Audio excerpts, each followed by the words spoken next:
TDP party అధ్యక్షుడిగా Nandamuri junior ఎన్టీఆర్ని TDP పార్టీకి అధ్యక్షుడిగా నియమించాలని అనుకుంటున్నట్టుగా అయితే తెలుస్తోంది. కేంద్ర వరకు కూడా ఎన్టీఆర్ గురించిన విషయాలు తెలియడంతో అసలు జూనియర్ ఎన్టీఆర్ చరిత్ర గురించి తెలుసుకొని తెలుగుదేశం పార్టీకి ఆయన ఖచ్చితంగా సపోర్ట్‌గా నిలబడాలని కోరుకుంటున్నట్టుగా అయితే సమాచారం. సో, తెలుగుదేశం పార్టీలోకి వచ్చి ఏ రేంజ్‌లో అయితే సందడి చేస్తారనేది మనం చూడాల్సిందే.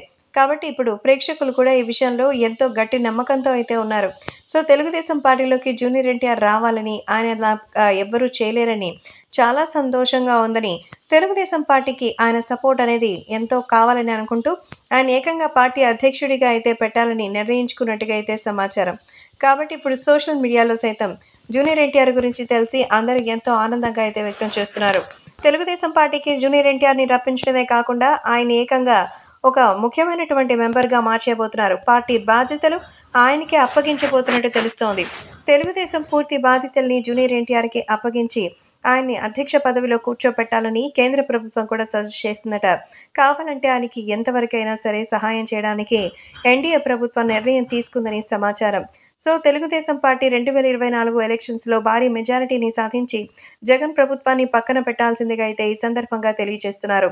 సో, జూనియర్ ఎన్టీఆర్ తెలుగుదేశం పార్టీకి సపోర్ట్‌గా నిలుస్తారని చెప్పడమే కాకుండా ఇప్పుడు ఆయనకి అధ్యక్ష బాధ్యతలు కూడా అప్పగించబోతున్నారని తెలిసి టీడీపీ శ్రేణుల్లో ఆనందం నెలకొంది.